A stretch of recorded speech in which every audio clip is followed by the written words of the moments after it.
እንድናከብር እግዚአብሔር እድል ስለሰጠን ለጌታ ለኢየሱስ ክብር ይሁንለት። በመቀጠልም እንግዲህ ያው ቶሎ ለመምጣት ራሳችሁን አዘጋጁ እንዳዘነጉ።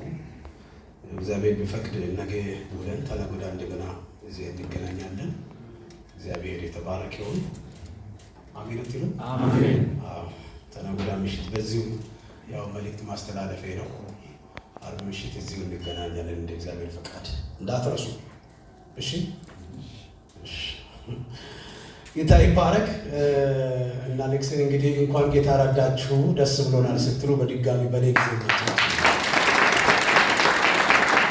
ተባረከውን። አሁን ጊዜ አንወስድባችሁም፣ ግን ያው ውጪ አርፍዳችኋል በመግባት ይህንን ይቅር ብለናችኋል። አላላችሁ ይዛችኋል እንዴ? ኦኬ ይቅር ብለናችኋል። ጌታ ይባረክ። እሺ ሁላችንም ከጌታ ቃል ልንሰማ ቁጭ እንዳለን አጭር ጸሎት እንጸልይ። ቁጭ እንዳለን አጭር ጸሎት እንጸልያለን።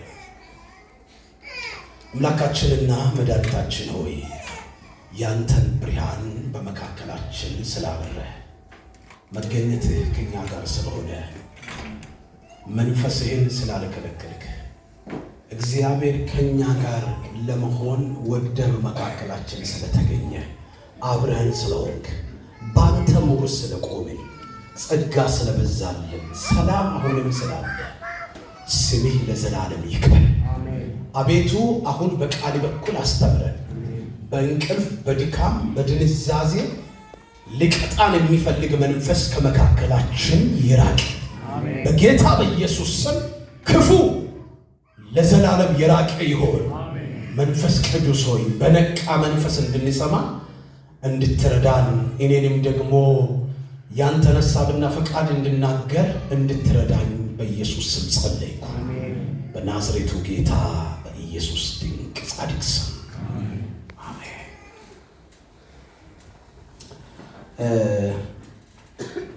አጭር ጊዜ የጌታን ቃል እንማራለን።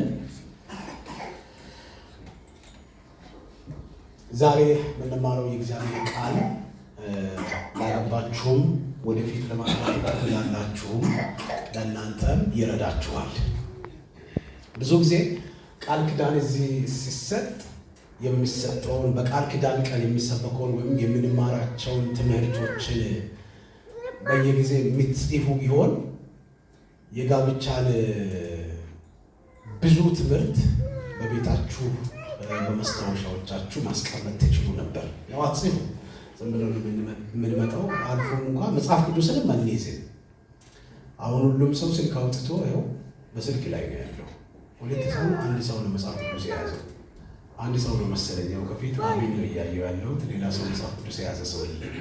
ሁላችንም በስልክ ነው የመጣ ነው። ግን ያው የእግዚአብሔርን ቃል ልንሰማና ልናመልክ እስከመጣን ድረስ ለወደፊት ይለመድ። መጽሐፍ ቅዱሶቻችንን ይዘን እንምጣ። እያዋሮ ከመኪና ጉደም እና ይኖም ይሆሪ አንግም ከማ ኮኖም ቤስ ከነፈረ እንደድልኖም ሚኒ አንጎም መኪና ከነፈረ ድልኖም ከነፈረ አንጎም ሚኒ ድልኖም ሁሉ ለማየው ከተመየው የብኪን ከሰዋት ተኩይ ከሰም መጣፍ አንገለ መደከው አተከምሲን ይሆነ። እሺ ወደ ሐሳባችን እንመለስና የጌታን ቃል ዛሬ እንዲህ በሚል ሐሳብ ነው የምናገረው። የባልና ሚስት የጋራ ህይወት።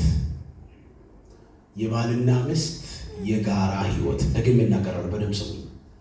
የባልና ሚስት የምን ህይወት? የጋራ ህይወት። ገደል የወመንችና ማነግሶ ለይኔ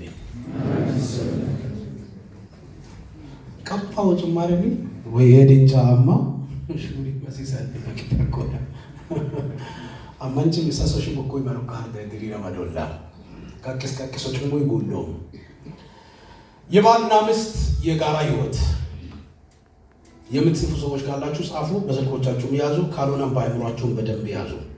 የባልና ሚስት የጋራ ህይወት ወይም ባልና ሚስት ደስተኛ ህይወት የሆነ ህይወት በቤታቸው የሚኖሩበት ኑሮ ወይም ህይወት። እነዚህን ሐሳቦችን ጥቅልል አድርጎ ነው የሚይዘው አሁን የምናገራቸው ነጥቦች።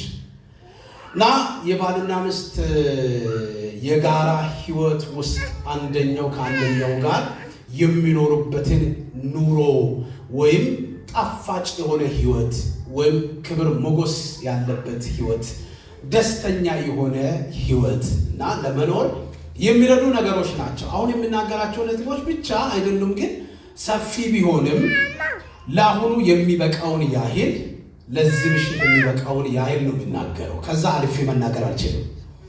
አንደኛውና የመጀመሪያው የባልና ሚስት የጋራ ህይወት በቤታቸው ወይም የባልና ሚስት የጋራ ኃላፊነት አንደኛውና የመጀመሪያው አሁን ምንድነው ብዬ ቢጠይቃችሁ ብዙዎቻችሁ እርስ በርስ መዋደድ ወይም ፍቅር ብላችሁ ነው የምትነግሩን።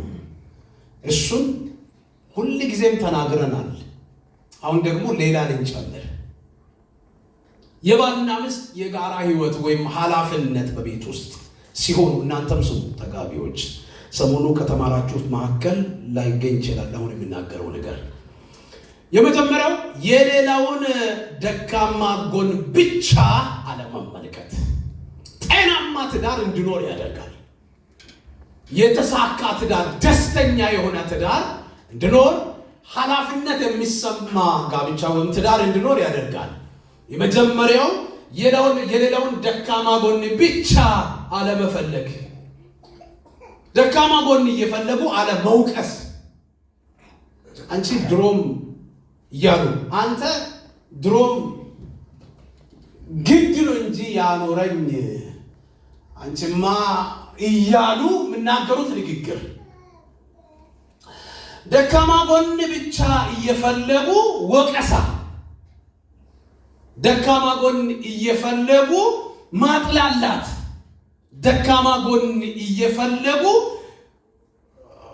አንቺ አትረቢም ወይም አንተም አትበቃም አትረባም ማለት፣ አንቺም ሴት ሆነሽ ደካማ ጎን እየፈለጉ። ሰው ሙሉ አይደለም።